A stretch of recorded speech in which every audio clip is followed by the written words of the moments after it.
Hello again, everybody. I'm Greg Sterling, joined by Mike Blumenthal and Sammy Paget. Today, we're very happy to have you here, Sammy, to talk about Sammy is the lead researcher at BrightLocal, and BrightLocal every year has done a consumer reviews study for 15 years or more. And she recently had the daunting task of kind of making sense out of all of that data. And we thought it would be really worthwhile to pick her brain and get her insights into where reviews were, where they are today, and where they're going. The Near Memo is brought to you by the Transparency Company, coincidentally, which tracks and catches fake reviews. Ask for transparency.com.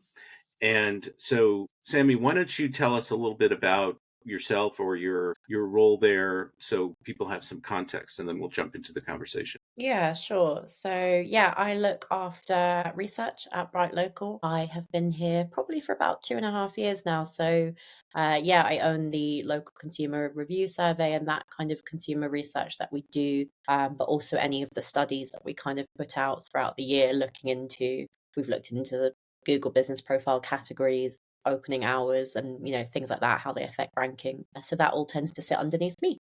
And listings recently, there was an interesting listings report that you put out. I don't know if that wasn't a survey, that was a piece of It was kind of, the business listings visibility study. That's right. yes, Yeah. that's right. Yeah, that was pretty interesting since that's a topic of continuing debate. Okay, so tell us a little bit about how the consumer review survey has evolved over time, because 15 years is, I remember when that just got started. You know, I talked to Miles, and I Yeah. think he wrote up the first one on Search Engine Land when I was still writing there a long time ago. And it's kind of crazy that you've been doing it for 15 years. I was really taken aback when I saw that post. 15 years, you know, it's a long Yeah. time. So tell us how it's changed over time, and maybe just some of your high level thoughts on it, and we'll jump into specifics. Yeah. So I think the kind of standout for me, and certainly since I kind of inherited the survey, is just the kind of broader shifts that we're seeing in social awareness. I think one standout thing is how, I guess, ingrained review behavior has become in the sort of customer and purchase journey now. So it's really solidified in that journey. But it's really interesting to see how social awareness has kind of evolved things that would have been important to consumers a few years ago, and how they are seemingly are much less important now, which we'll kind of go into some of those factors, I'm sure, in a minute. But I think broadly, I'm getting the sense that people are using reviews to sort of support their journey, but they are using other platforms to do research. That's kind of the sense that I'm getting. Well, in the beginning, there was 20 years ago, let's say, that Yelp launched in 2004, I believe. And I don't know when Google instituted its own review. Mike, you remember probably when Google sort of, 2008, yeah. So after they tried to, buy Yelp successfully. And then they bought Zagat to sort of accelerate their review corpus. So in the relatively early days of reviews, there was a lot of skepticism that people would review categories outside of things like entertainment, restaurants, and other kinds of things like that, and that they wouldn't review plumbers or tradesmen or these other categories. And that proved not to be true. Obviously, there are reviews across absolutely everything, and reviews became the sort of, we've seen it in our research, you've seen it in yours, and what our research is behavioral, where we sort of ask people to search for certain kinds of things, and we record them and we watch them, and we'll talk about that later, how that may be slightly different from some of the survey data. But reviews have become, as you say, kind of a standard that people rely on. It's the number one or number two consideration when people are making a decision based on online information. One of the most fascinating things to me about the historical data was the drop in review trust. And I'm not going to find it now, probably in real time here, but it was quite went from significant. 79% in 2020 to 42% in 2025. And this Right. is something we had previously aggregated their data on our website and had shown this drop occurring earlier, but it's pretty obvious with the 2025 survey. Right. And it's a pretty dramatic and significant drop. I mean, how did you guys sort of interpret that internally? I think, again, kind of pointing back to what I think is a kind of increase in social awareness in today's kind of like digital landscape. The way I'm kind of seeing it is that people are still using it. They're still kind of reading the detail and making their own decisions. I think we're able to kind of judge if we think someone is being maybe a bit over the top in their negativity or even their positivity. So I think the way I'm seeing it is that it's still, we still have the evidence that people are reading them, that people are still willing to write them. But I think people have just become a lot more savvy in terms of how they're assessing that information, and the fact that they don't even necessarily need to rely on positive reviews, that they're reading negative reviews as well, and they're kind of taking that on board and as part of their decision. So I think, I kind of see it as more of a sort of savviness around how they use that. So you think people are now more sophisticated in their approach and to reviews, and before the question that was you guys always ask, and other people have asked a version of this, and it's sort of the thing that you always see the blog posts within the first two paragraphs lead with something like that. Consumers trust online reviews as much as personal recommendations. And in your data, that's what Mike was referring to. That went way, way down. Yeah.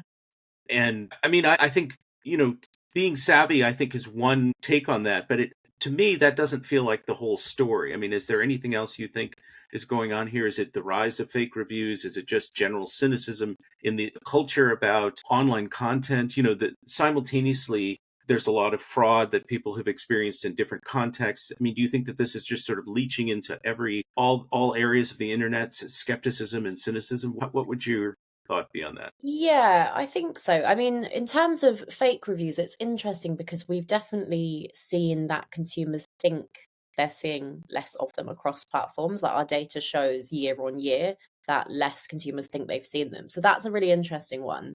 But I do think that you're right in the sort of the general sense of skepticism that we have in terms of the news and the information we see and we digest, and whether or not we kind of take that at face value. So again, I think that is kind of it's just kind of part of how we digest information now, and maybe we are as humans a little bit more mistrusting now. Well, the two graphs that you show in your 15-year analysis, trust is down, but also the incidence of people seeing, the number of people who think that they've seen fake reviews is down. So the curve is parallel. It's not quite as steep, but it's parallel, which is kind of paradoxical. It isn't to me. I think AI fake reviews are significantly better than Indian subcontractor fake reviews. And it can be automated fairly easily with a great degree of variety and substance. And the nice thing about AI is it never doesn't have to repeat itself. So unlike the cut and paste sort of technologies of fake reviews in the past, AI has made identification, even for Google or advanced companies, AI has made identification of fake reviews from a purely textual viewpoint, which is the only viewpoint consumers have, as very difficult. So I don't think that that's an anomaly at all. I think it speaks to how good AI has gotten. Well, I mean, the fact that they're not seeing them, perhaps, but the decline of trust, removes one of the potential causes of that. True, but I think there's a lot of press around in major newspapers around deception in various categories, locksmiths and moving companies and airplane ticketing scams and all of these things. And I think that general skepticism has seeped very deeply into the review world. It doesn't mean that they rely on them less. It just means that they, given a choice, would turn to a friend if it's appropriate, or might still use Google. I mean, the reality is that, what we've seen is that people say they read reviews, but they really look at the star ratings and and the recency. They don't really read reviews, or at least it depends on that. It's very categorically the minority do, but what we've observed in our, we have sample sizes of 200 and 300, and so it's not exactly the same. It's not exactly analogous as a survey, but we see people speaking about the importance of reviews and looking at reviews and looking at star ratings and looking at the number of of reviews, but we see a minority of them actually going in and looking at them carefully. And they do read the negative reviews. They tend to scroll and scan them and would sort of do this kind of quick intuitive assessment and maybe take a little bit more time to scrutinize negative reviews, depending on the categories, Mike says. Right. So And it's very category dependent. I mean, obviously, if it's a restaurant,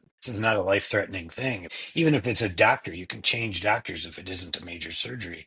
But when it comes to a major investment like kitchen restoration and Europe also categorically in kitchen restoration in Europe, we saw 50% of the people read reviews. So some of it maybe European behavior is different, and some of it may be the fact that they're thinking of spending 20, 30,000 euros on the job, right? So and it's not redeemable in any way. I think it was your survey a couple of years ago that asked people about sort of looking at multiple directories or multiple review sites as a way to kind of validate and to respond to this heightened incidence of fake reviews. Can you unpack that a little bit if you remember that data? Yeah, I mean, I think we asked again this year, roughly how many platforms people use to sort of compare reviews, and the majority say at least two. I think that was in the sort of, I want to say 40%, but I could be wrong there.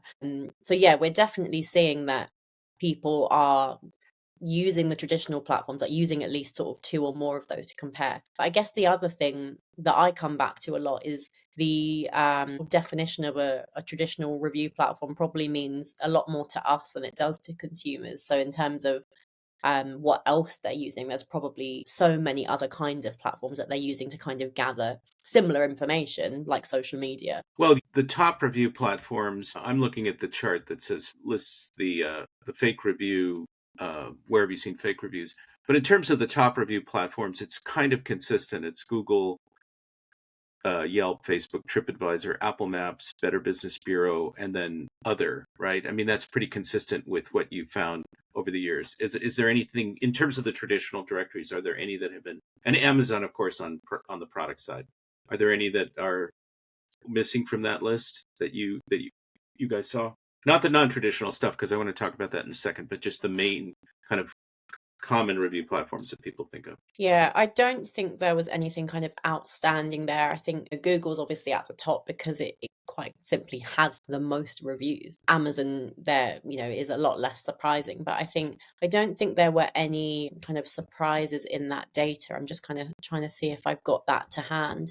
I have the chart here. Oh no, this is the alternative one. Okay, keep going. Sorry, Let me have a I'm squinting at my laptop screen. So in terms of like increases, so what we kind of did see this year is that since 2023, the sort of percentage of consumers saying they've seen fake reviews on the platforms that we gave them has dropped across the board, except for Google, which is quite an interesting one. And the numbers aren't huge in terms of that increase. It's 2% year on year, but across the board, we're kind of seeing people saying that they don't think they've seen them. Obviously, they could be seeing them. They could just be better fakes because they could be written by AI. I mean, I think people are guessing. There's all kinds of research that shows people can't tell the difference between something created by a human, something created by an AI. I mean, there's plenty of research in other contexts where, news stories, headlines, creative writing, blog posts, people think that they can discern what's real and what's not, or when asked to indicate a preference, they often will prefer the AI created content. So there's a sort of an intuition going on, I think, in a lot of these answers that are, that you can sort of, if they're going up or they're going down, maybe that's an indicator of something. People really don't know, except in the most egregious cases, I think. I would add just to the list of common review sites in Europe, it's a little different than the United States. Your survey was primarily United States, where our research shows that Booking.com and TripAdvisor both have much bigger mind shares of usage and reviews than in the United States. Both are, our Booking is a relatively minor player in reviews in the United States, but in Europe it's huge. At least in the restaurant research in Ireland, we saw TripAdvisor having a huge role in restaurant reviews, and I think that's probably true across Europe, but as opposed to the United States. Yeah. So let's talk about a little bit about the alternative review platforms. That was a very interesting question that you asked. What alternative platforms are consumers using to find local businesses? And at the top of that list was local news, and then YouTube, Instagram, TikTok, Reddit, blogs, Twitter, Threads, and ChatGPT, I think, was at the bottom.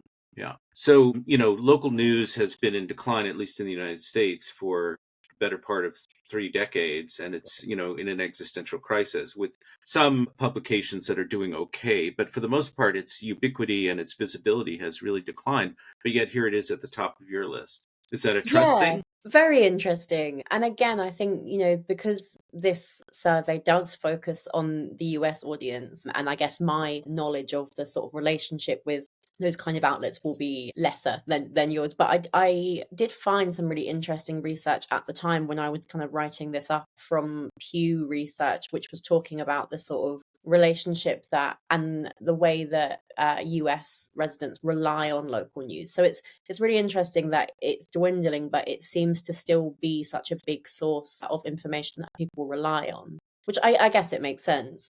But yeah, then you also have to wonder if perhaps people are perceiving other kinds of outlet or publication as local news. If we might have one thing in mind, but it might be that they're perceiving other kind of publications as local news. Well, for example, in the San Francisco Bay Area where I live, there's actually a pretty healthy local news environment. The traditional newspapers have declined, but there are all kinds of little kind of more local neighborhood, hyper local, and alternative digital publications. There's a very good news publication called the San Francisco Standard, which is entirely digital and was recently, not recently started. And there, in my area of Oakland, California, there's a good publication called Oakland Side, and there's a Berkeley publication, which is an adjacent community where the school is located. And so these are very local publications. They're not making money hand over fist, but they're relatively healthy and they do have a following.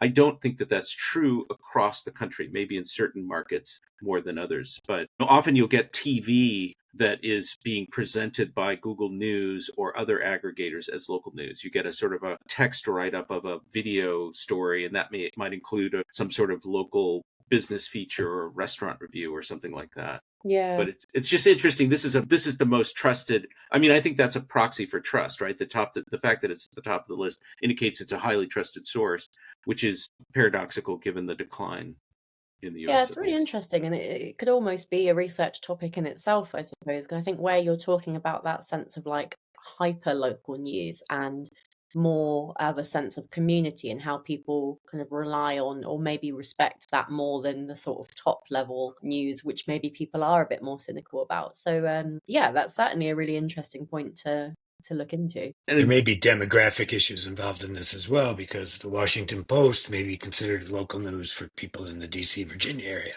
or the New York Times may be perceived in the whole Long Island Mm, right major metropolitan area. And so there are still very strong publications, online, offline publications in probably in 40 local markets. in 40 local markets, or 30 or 20. So some combination of that demographic and that news resource plus these hyper local news sources might be what they're referring to. But you're right, it would require unpacking and a nuanced view of what do they really mean when they say that. Before we sort of move into the discussion of like what these findings sort of imply for marketers, the one that we just talked about is an example. As people are trying to get mentions, citations, links from publications for local business ranking, right? Local news sources are a prime source for that. I mean, how you get those is a different conversation, but they're really valuable. Obviously, consumers care about these news sources. They're trusted and thus they're really valuable for local ranking purposes. And Google probably treats them in that way. I mean, Mike, you have more perspective on that than I I do. think that's absolutely true. Although I would say that local news probably, while valuable from SEO viewpoint, from the review viewpoint, is probably much more frequently used in, say, restaurants where there Yeah. are local reviews and local commentary than they are in the legal space or the plumbing service space, that kind of thing. There was a time when news organizations were trying to either create local directory sites themselves or append some third party, what's now called site reputation abuse, some third party directly to their sites and get some share of that revenue or ad impressions or whatever the model was. And so there was quite a lot of activity around that,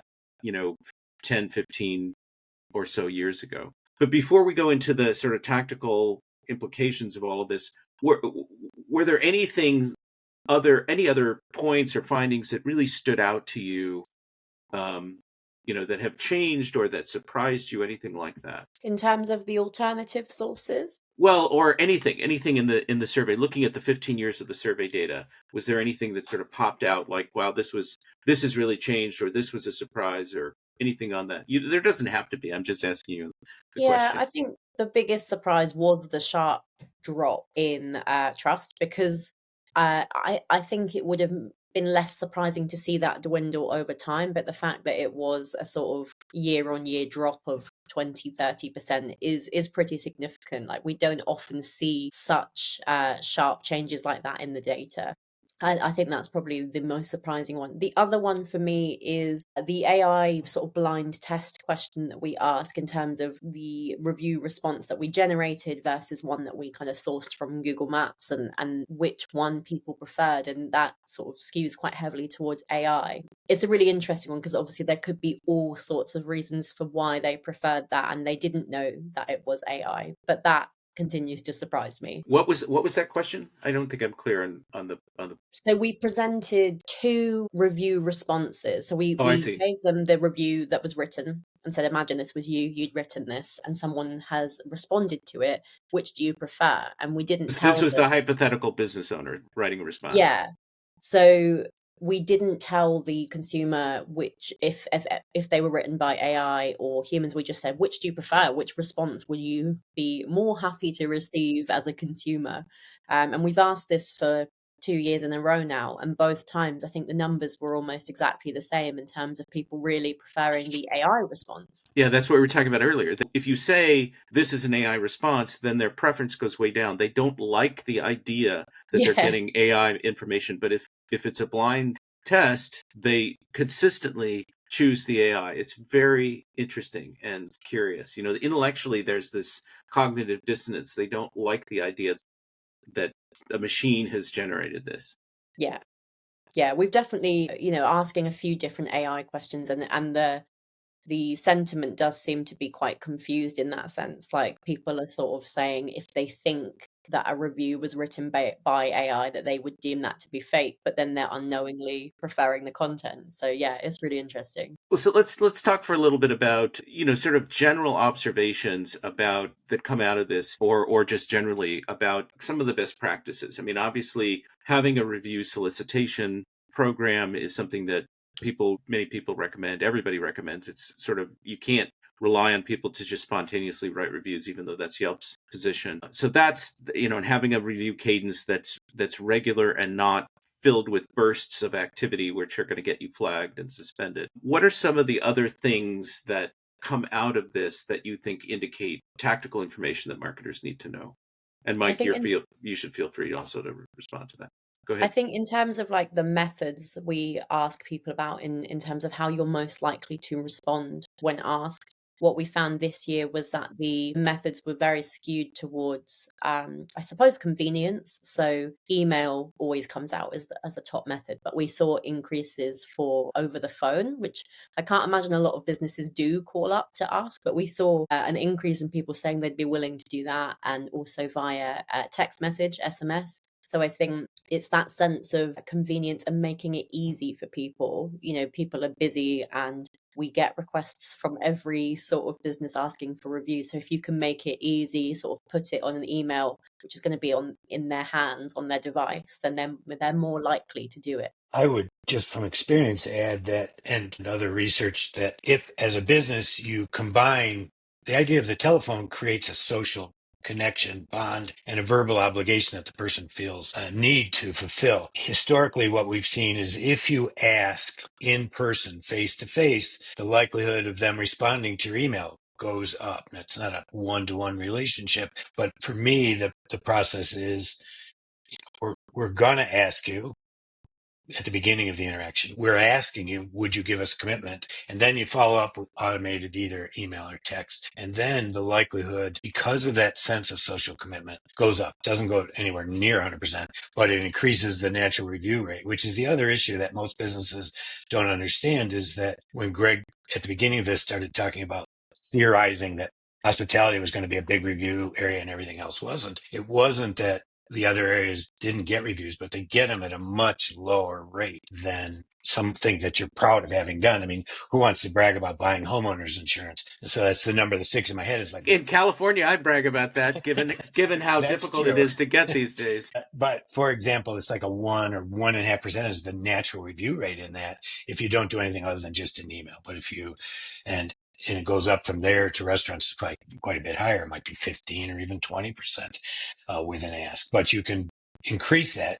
You just need to be realistic about the reality of your industry, and plumbing and unplugging a drain or buying house insurance are not high profile review categories, and they're going to be less. So I think businesses struggle with that idea that they're in a business that's just boring. Except if you have a great experience, people are going to be more inclined to leave a review. I mean, if somebody is really in an emergency situation with a plumber, the plumber comes quickly and does a great job and is professional, that person is going to be very grateful. I mean, Or a really bad experience. I mean, that's just why you see a huge skew in most review tallies where 1s and 5s are the more common one. And asking tends to even that skew out. So Yelp is very skewed that way. And if you ask, it evens out the bell curve. So it brings more of the 2, 3s, and 4s into play. So your advice, Mike, is during the face-to-face interaction, say, hey, I'm going to follow up with a review request, or we'll follow up with a review request.